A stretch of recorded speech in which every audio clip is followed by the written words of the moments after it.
అందరికీ నమస్కారం. నేను మీ గంటి ఉష. నా మిత్రులకి, శ్రేయోభిలాషులకి, సబ్స్క్రైబర్స్‌కి అందరికీ కృతజ్ఞతలు, శుభాభినందనలు. అట్లాగే ఉషామయూఖం అనే ఛానల్ ఉన్నది మన కోసం. ఈ వీడియో చివరిదాకా చూడండి. ఎందుకంటే ఈరోజు కార్తీక మాస వ్రత మహత్యంలో చివరి అధ్యాయాన్ని మనం పారాయణ చేసుకుంటున్నాం. అది 30వ అధ్యాయం.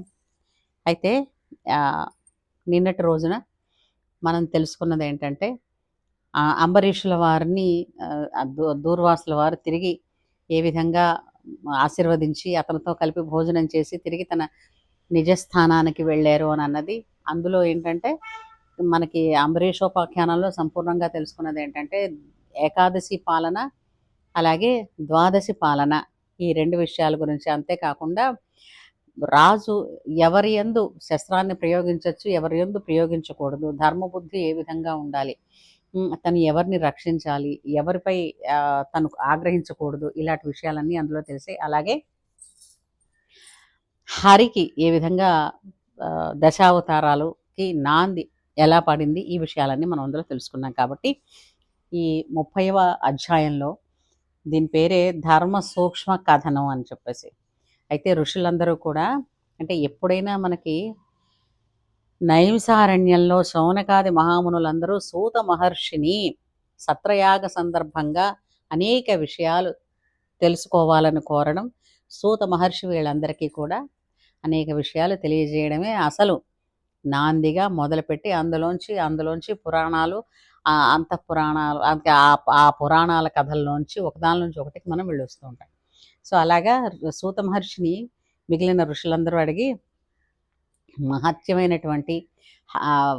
మహత్తరమైనటువంటి కార్తీక పురాణం గురించి చెప్పావు, అలాగే హరి మహత్యం గురించి మాకు తెలియచేసావు, ఇంకా కూడా వినాలని ఉన్నది అని వాళ్ళు అన్నారు.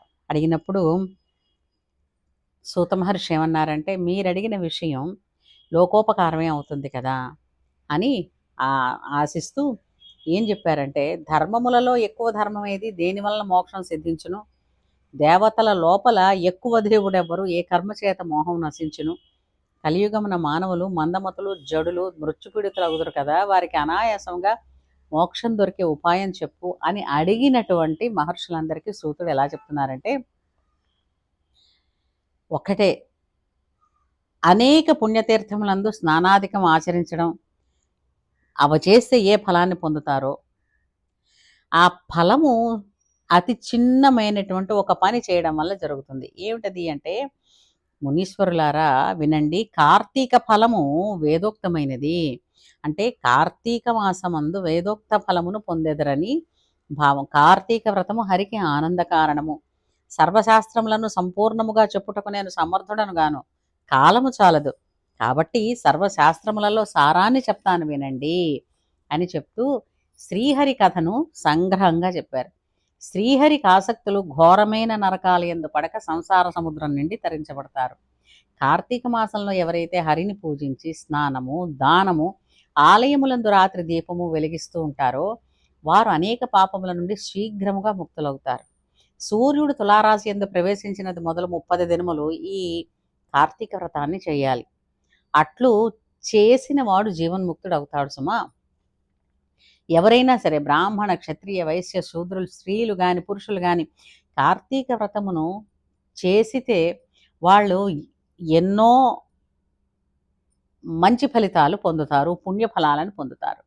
కార్తీక మాసంలో కావేరీ జలముందు స్నానం ఆచరిస్తే దేవతల చేత కొనియాడబడతారు, హరిలోకంలో ఉంటారు. కార్తీక మాసం స్నానం చేసి హరిని పూజించేవాడు విగత పాపుడై వైకుంఠాన్ని చేరతాడు. మునీశ్వరులారా, కార్తీక వ్రతమును చెయ్యని వారు 1000 జన్మములందు చండాలురై పుడతారు. కార్తీక మాసము బహుపుణ్యకరము, సమస్త మాసములందు శ్రేష్టము. కార్తీక వ్రతము హరికి ప్రీతిదాయకము, సమస్త పాపహరము, దుష్టాత్ములకు అలభ్యము. తులయందు రవి ఉండగా కార్తీక మాసమందు స్నానము, దానము, పూజ, హోమము, హరిసేవ చేయువారు సమస్త దుఃఖ విముక్తులై మోక్షము పొందెదరు. కార్తీక మాసమందు దీపదానము, కంచుపాత్ర దానము, దీపారాధనము, ధాన్యము, ఫలము దానము, గృహదానము అంటే గృహదానం కూడా అనంత ఫలప్రదములు అని ఎవరైనా సరే ధనికుడు కానీ దరిద్రుడు కానీ హరి ప్రీతి కొరకు కార్తీక మాసమందు కథను విన్నా, వినిపించిన అనంత ఫలమును పొందుతారు. కార్తీక మహాత్మ్యము సర్వ పాపములను నశింపజేయును, సమస్త సంపత్తులు కలుగజేయును, అన్ని పుణ్యముల కంటెను అధికము. ఎవడు ఈ పవిత్రమగు విష్ణువుకు ప్రీతికరమగు అధ్యాయమును వినునో వారు ఈ లోకమున గొప్ప సుఖములను అనుభవించి పరలోకమున బ్రహ్మానందము పొందుదు.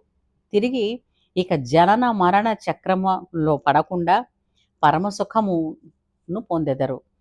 స్వస్తి అని కార్తీక మాస వ్రత మహత్యాన్ని పురాణాన్ని సూత మహర్షి సౌనకాది మహామునులకు వినిపించారని తద్వృత్తాంతాన్ని వశిష్ఠుల వారు జనక మహారాజుల వారికి వినిపించారు. ఇంతటితో కార్తీక మాస పురాణాన్ని మనం సుసంపన్నంగా చెప్పుకున్నాం.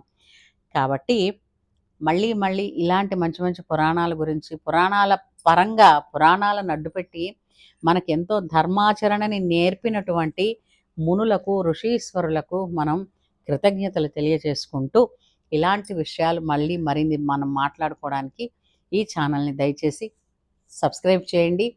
అలాగే మీ అమూల్యమైనటువంటి అభిప్రాయాన్ని కింద కామెంట్ సెక్షన్లో తెలియజేయండి. ఒక లైక్ చేయండి, కంపల్సరీగా షేర్ చేయండి. ఉంటాను. లోకా సమస్త సుఖినో భవంతు. స్వస్తి.